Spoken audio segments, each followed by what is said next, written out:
कड़ा एहतसाबी निज़ाम इदारे के इस्तेहकाम के लिए लाजिम है। कोई भी फर्द बालातर और मुस्तस्ना नहीं हो सकता। पाक फौज कड़े एहतसाब के जरिए अपने इक़्तिदार की पासदारी करती है। किसी किस्म की जानिबदारी की कोई गुंजाइश नहीं होती। कोर कमांडर्स का ऐलान।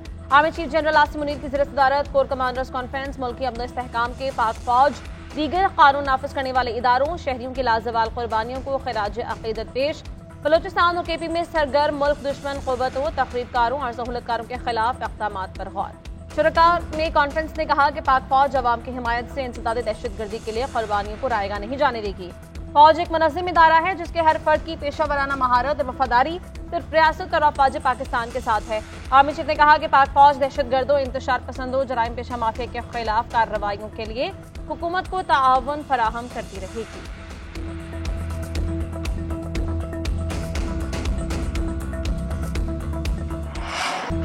रावलपिंडी टेस्ट में पाकिस्तान टीम को शिकस्त फाश। बांग्लादेश ने किया वाइट वॉश। दूसरे टेस्ट में भी बंगाल टाइगर्स ने शाहीनों के पर कुतर दिए। पाकिस्तान टीम को 6 विकेटों से शिकस्त। मेहमान टीम ने 185 रन का आसान हदफ हंसते खेलते पूरा कर लिया। कौमी टीम बैटिंग, बॉलिंग और फील्डिंग तीनों शोबों में नाकाम। मोहम्मद अली स्पिनर इब्रार से कुछ नहीं बन पाया। बांग्लादेश ने पहली बार पाकिस्तान से टेस्ट सीरीज जीती। बांग्लादेश के लिटन दास दूसरी इनिंग्स में 138 रन बनाने पर प्लेयर ऑफ द मैच करार। मेहदी हसन को प्लेयर ऑफ द सीरीज करार दिया गया। पहले टेस्ट मैच में बांग्लादेश ने 10 विकेटों के बड़े मार्जिन से कामयाबी समेटी थी। शान मसूद की कप्तानी में पाकिस्तान मुसलसल 5वां टेस्ट हारा। आखिरी 10 टेस्ट मैचेस में एक भी फतह नसीब न हुई। शान की क़यादत में ऑस्ट्रेलिया से 3 और बांग्लादेश से 2 टेस्ट हारे। कप्तान शान मसूद टेस्ट सीरीज में नाकामी पर मायूस कहा, गुज़श्ता शिकस्तों से हमने कुछ नहीं सीखा, बॉलिंग में बेहतरी की जरूरत है। सरदार अख्तर मेंगल का कौमी असम्बली की रुकनीत से मुस्ताफ़ी होने का ऐलान। कहते हैं हमारे साथ कोई भी नहीं, ना ही कोई बात सुनता है। ये लोग बलूचिस्तान के मसले को समझ नहीं सकते। जब भी इस मसले पर बात करो तो ब्लैक आउट कर दिया जाता है। ये असम्बली हमारी आवाज़ नहीं सुनती तो यहाँ बैठने का भी कोई फ़ायदा नहीं। बलूचिस्तान में मजीद कितने ऑपरेशन करेंगे? मुशर्रफ दौर का ऑपरेशन कभी खत्म ही नहीं हुआ। जमहूरियत को इंतकाम कहने वालों ने भी जमहूरियत को बलूचिस्तान के लिए निकाल दिया। तमाम इदारों से मायूस हो गया हूँ। 65,000 वोटर्स मुझसे नाराज होंगे मगर मैं उनसे माफ़ी मांगता हूँ। इस सियासत से बेहतर है पकौड़ों की दुकान खोल लूँ। उधर अख्तर मेंगल के इस्तीफे के बाद बलूचिस्तान नेशनल पार्टी की मरकजी क़यादत का इजलास तलब करने का फैसला। सेनेट और सूबाई असम्बली से भी इस्तीफों के फैसले मुतवक्किल।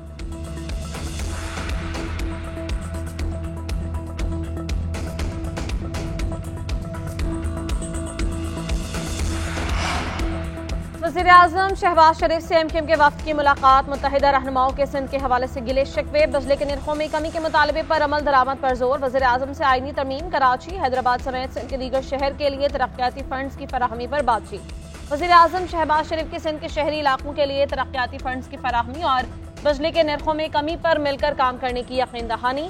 शहबाज शरीफ ने कहा कि एमक्यूएम हुकूमत की अहम इत्तेहादी जमात है। इत्तेहादियों के ताआवन से मुल्क की तरक्की का काम जारी है। कराची के मसाइल हल करना हुकूमत की अवलीन तरजीह है।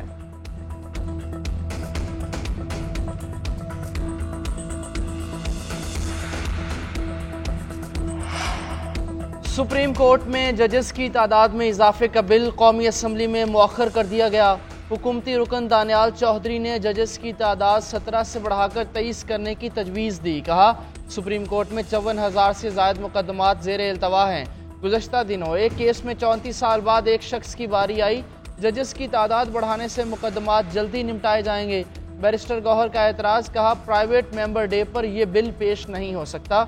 जजेस की तादाद सिर्फ हुकूमत बढ़ा सकती है, कोई निजी रुकन ऐसा बिल पेश नहीं कर सकता। जजेस की तादाद बढ़ाने से कौमी खजाने पर बोझ पड़ेगा।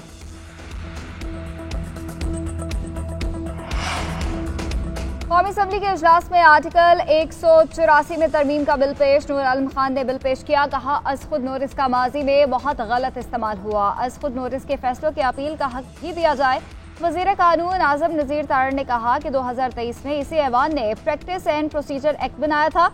इसी एक्ट में मजीद तरमीम की जा सकती है। तौहीन अदालत ऑर्डिनेंस मनसूख करने का बिल भी पेश।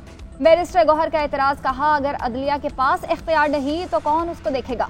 नूर आलम खान, कानून वापस लें।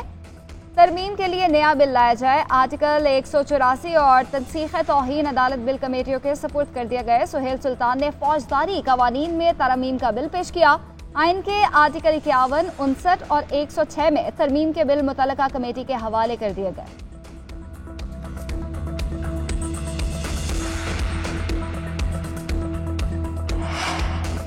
IMF पंजाब हुकूमत के बिजली सब्सिडी के फैसले से नाखुश। 30 सितंबर तक सब्सिडी खत्म करने का कह दिया। ज़राए के मुताबिक IMF मुआहिदे के दौरान बिजली पर किसी किस्म की सब्सिडी नहीं दी जा सकती। मुआहिदे में तय है कि विफाक और सूबे बिजली पर कोई सब्सिडी नहीं देंगे। IMF के नई शराइत से पंजाब हुकूमत के सोलर प्रोजेक्ट को भी खतरा। हुकूमत मुआहिदे को मुतासर करने वाली कोई स्कीम नहीं ला सकती। सूबों ने IMF से टैक्सेस में इजाफे का वादा भी कर रखा है।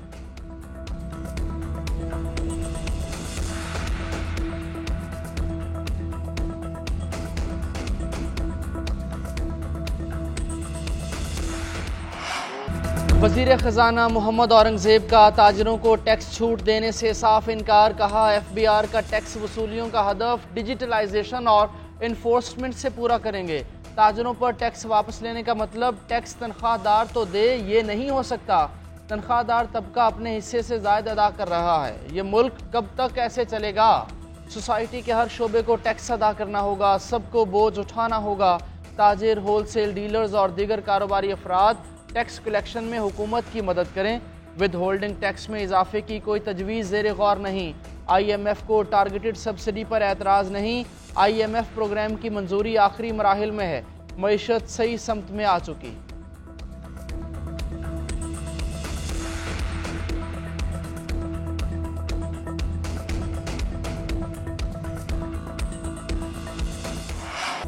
IMF प्रोग्राम के लवाज़िमात और शराइत के लिए इक़दाम कर रहे हैं। उम्मीद है वक्त पर तमाम शराइत पूरी हो जाएंगी। बोर्ड में केस जाएगा और मंजूरी के बाद नया सफ़र शुरू होगा। जहन में रखें कि ये पाकिस्तान का आखिरी IMF प्रोग्राम होना चाहिए। वज़ीर आज़म शहबाज शरीफ कर्ज प्रोग्राम की मंजूरी के लिए पुरुमीद काबीना इजलास में इजहार ख्याल करते हुए कहा कि राइट साइजिंग और डाउन साइजिंग के साथ गर्दिशी कर्जे भी कम करने हैं। महसूलात पर कंट्रोल भी ज़रूरी है। सफ़र मुश्किल ज़रूर है मगर नामुमकिन नहीं है।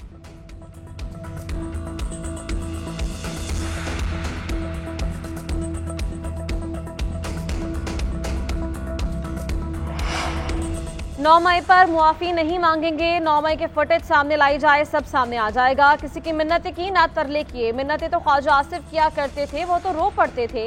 उनकी बात पर तो पार्टी वाले ही ध्यान नहीं देते। ओपोजिशन लीडर उमर अयूब का ख्वाजा आसिफ के बयान पर रद्द-ए-अमल। कहा हम किसी से NRO नहीं मांग रहे। NRO लेने के लिए तो इन्होंने बाजवा के साथ मिलकर हुकूमत गिराई थी। मुज़ाकरात का इख्तियार महमूद अचकज़ई के पास है और कोई मुज़ाकरात कर ही नहीं सकता। चलती हुकूमत को गिराकर मुल्की मईशत को तबाह कर दिया गया।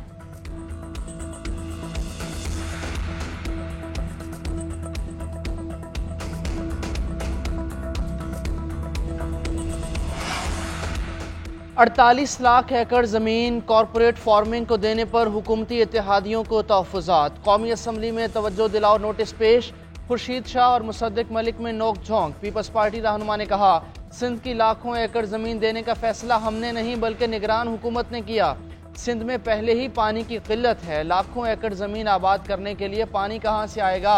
आप फैसला कर लें। 48 लाख एकड़ ज़मीन चाहिए या पाकिस्तान? विफाकी वजीर आबी वसाइल सेनेटर मुसद्दिक मलिक ने जवाब दिया अगर ज़मीन देने का फैसला आपने नहीं किया तो फैसला वापस ले लें। आप ज़मीनें दे भी रहे हैं, वापस भी नहीं ले रहे और एतराज़ भी कर रहे हैं। सिंध हुकूमत के पास फैसला वापस लेने का इख्तियार है। नवीद कमर ने कहा कालाबाग डैम से जान छुड़ाई तो एक और मुसीबत लाई जा रही है।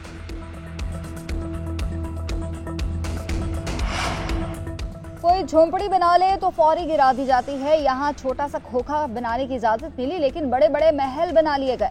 नेशनल पार्क एरिया में हर जगह रेस्टोरेंट बन गए तो लैंडस्लाइडिंग से इस्लामाबाद मुतासर हो सकता है। चीफ जस्टिस काजी फैज ईसा के नेशनल पार्क एरिया में तजारती सरगर्मियों के खिलाफ केस की समाअत के दौरान रिमार्क्स। कहा मौसमियाती तब्दीली से मुल्क तबाह हो गया लेकिन यहाँ मकसद सिर्फ पैसा कमाना होता है। वकील नईम बुखारी की चीफ जस्टिस से तल्ख कलामी। नईम बुखारी ने सवाल किया 1954 में क्या होता रहा। चीफ जस्टिस ने कहा हमारी पैदाइश से पहले के मामलात पर हम पर उंगली ना उठाएं। नईम बुखारी बोले आप समझते हैं आवाज ऊंची करके मुझे डराएंगे, मैं डरने वाला नहीं। बाद में नईम बुखारी ने मुआफी मांग ली। वज़ीर आला पंजाब की ज़ेर सदारत पंजाब स्किल्स डेवलपमेंट फंड से मुतल्लिक़ इजलास, नौजवानों को काबिल क़द्र हुनरमंद अफराद क़ुव्वत बनाने पर तबादला ख्याल। डेवलपमेंट फंड के रोड मैप पर ब्रीफिंग। मरीम नवाज ने कहा कि हुनरमंद नौजवान मुल्क का काबिल क़द्र सरमाया है। नौजवानों को माली तौर पर खुद मुख्तारी की राह पर गामजन किया जाएगा। जदीद टेक्नोलॉजी और नए दौर के तकाज़ों के मुताबिक तरबियत दी जाएगी।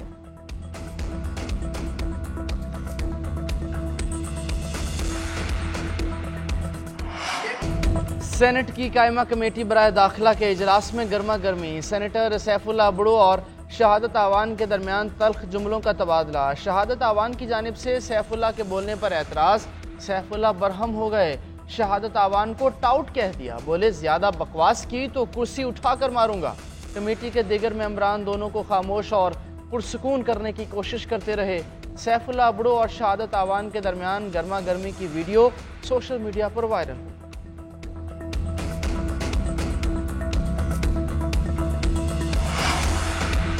सेनेटर फैसल वावडा ने पाकिस्तान के लिए मस्बत और अच्छी खबर की नवीद सुना दी। एक्स पैगाम में लिखा कि army chief general Syed Asim Munir की काविश और SIFC के विजन के तहत ये खुशखबरी सितंबर में मुतवक्के है। आर्मी चीफ के अपने इदारे में इंसाफ पर मबनी फैसलों की वजह से पाकिस्तान को अब तरक्की से कोई नहीं रोक सकता।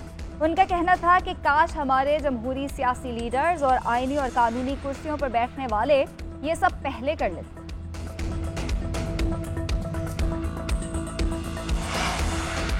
बलोचिस्तान में कोई ऑपरेशन नहीं करने जा रहे। 26 अगस्त का वाकया कल अदम तंजीमों ने मिलकर किया। वहां 14 टावर्स पर फायरिंग हो रही थी। वफाकी वज़ीर दाखिला मोहसिन नकवी की सेनेट की कायमा कमेटी बराए दाखिला को ब्रीफिंग।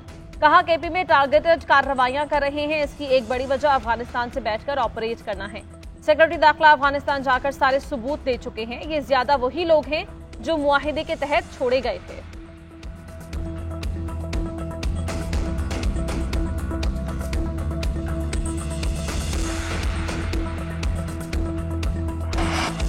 पाकिस्तान के खिलाफ मुनज़्ज़म साजिश की जा रही है। 1971 को मुल्क को दो लख्त किया गया। आज फिर पाकिस्तान को तोड़ने की कोशिश की जा रही है। पाकिस्तान को क़यामत तक नहीं तोड़ा जा सकता। वज़ीर आला बलोचिस्तान सरफराज बुगटी का सूबाई असम्बली में इज़हार ख्याल। बोले, हम बलोच बच्चियों को बैरून मुल्क भेज रहे हैं। दहशतगर्द बच्चियों को खुदकुश हमलावर बना रहे हैं। कौमी परचम जलाया जाता है। आज़ाद बलोचिस्तान का झंडा लहराया जाता है। ये लोग कैसे पुरअमन हो सकते हैं? सिक्योरिटी फोर्सेज ऑपरेशन करे तो प्रोपेगेंडा किया जाता है। मासूम लोगों को कत्ल करने वालों से क्या बात करें? सियासी मामले पर बात हो सकती है। बलोचिस्तान में दहशतगर्दी के वाक़यात के खिलाफ मुज़म्मती करारदाद असम्बली में मंजूर।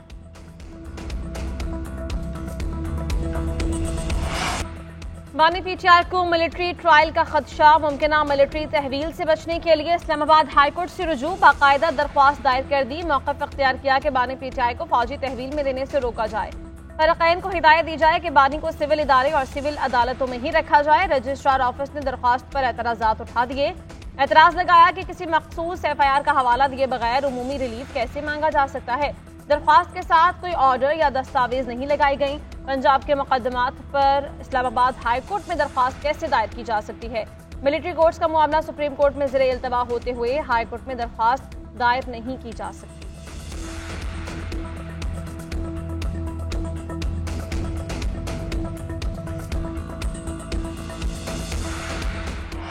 बलोचिस्तान में तूफ़ानी बारिशों, सैलाबी रैलों से तबाही। क़ला सैफुल्लाह के पहाड़ी इलाकों में क्लाउड बर्स्ट। सैलाबी रैलें आबादियों, फसलों और बागों में दाखिल। बारिशों और रैलों से मुतअद्दिद डैम और बंद टूट गए। ज़ियारत और पशीन में भी सूरत हाल संगीन। जाफराबाद की आबादियों में 2 से 3 फीट पानी जमा। जोब, खुजदार और तुरबत में 5 बच्चे डूब कर जाम बहक। सैलाब मुतासरीन सड़कों पर रहने पर मजबूर। खाने पीने की अशिया ख़त्म, अद्वियात मौजूद नहीं। ज़ियारत में पीची डैम में पानी की गुंजाइश ख़त्म। स्पिल वेज खोल दिए गए।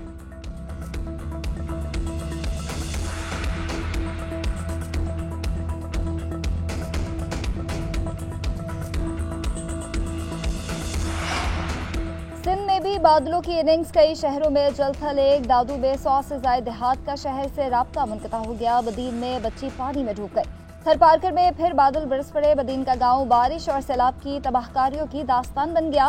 बस्ती में सरकुंडे और गारे से तामीर कोई भी घर महफूज न रहा। रही सही कसर सैलाबी रैलों ने पूरी कर दी। जीएनएन मुतासरीन की आवाज बन गया। शहरी सिंध हुकूमत पर फट पड़े। कहते हैं हमेशा पीपल्स पार्टी को वोट दिए मगर कोई मसला हल नहीं किया गया। मदीन की तहसील मातली में बारिश ने 2 गूंगे बहरे भाइयों की छत भी छीन ली। उधर पंजाब के कई शहरों में भी बादल बरसे। लाहौर में कहीं हल्की कहीं तेज बारिश, नशेबी इलाके पानी पानी। तोसा शहर डूब गया। बरसाती नाले में डूबकर बच्चा जा बहक। फैसलाबाद, शेखुपुरा, सियालकोट, ननकाना साहब, सरगोदा में बादल जमकर बरसे। गैर कानूनी तारकिन वतन को वापस भेजने की तहरीक इल्तवास सिंध असेंबली में मंजूर। मारवी राष्ट्री का कहना है कि अफगानी, बंगाली, बर्मी और बिहारियों ने सिंध को आलम यतीम खाना बनाया हुआ है। किस तरह से इनको शनाख्ती कार्ड जारी होते हैं। मारवी राष्ट्री की तकरीर में लफ्ज मुहाजिर इस्तेमाल करने पर एमके मराकीन का शोर शराबा। तंजीला कमरानी ने कहा कि इन रजिस्टर्ड लोगों ने पाकिस्तान और सिंध पर बोझ डाला है। सूबाई वजीर जिया लंजार ने कहा कि सिंध गैर कानूनी तारकिन वतन का बोझ बर्दाश्त नहीं कर सकता। जमात इस्लामी के मोहम्मद फारूक ने कहा कि जिन पाकिस्तानियों ने 2 बार हिजरत की उन्हें कैसे गैर मुल्की तस्लीम कर लें। बांग्लादेश से बिहारियों को वापस लाया जाए।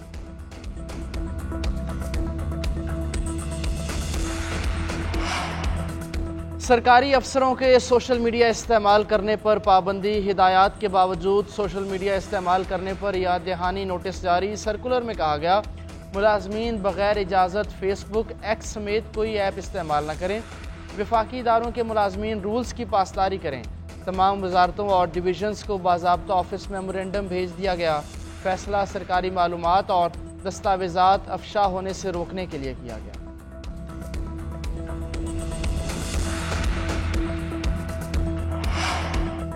इस्लामाबाद हाईकोर्ट का लापता फैजान उस्मान को कल तक बाजियाब कराकर पेश करने का हुक्म। सेक्रेटरी दाखिला, दिफा, आईजी इस्लामाबाद, डीजी, एफआईए और सेक्टर कमांडर से बयान हलफी तलब। अदालत का फैजान उस्मान को लापता करने वाले अफराद की निशानदही का भी हुक्म। अदालत ने कहा कि सर्विलेंस सिस्टम के जरिए फैजान के मोबाइल फोन को ट्रैक करें। सेक्रेटरी दाखिला, दिफा, आईजी इस्लामाबाद और सेक्टर कमांडर बयान हलफी दें कि आपके मातहत अफराद को फैजान के ठिकाने का इल्म है या नहीं। फैजान उस्मान का केस बादी नजर में जबरी गुमशुदगी का केस है। सुप्रीम कोर्ट और हाई कोर्ट कह चुकी कि जबरी गुमशुदगियां काबिल नफरत अमल है जिसे खत्म होना चाहिए। आईजी ने जबरी गुमशुदगियों पर एक्शन क्यों नहीं लिया।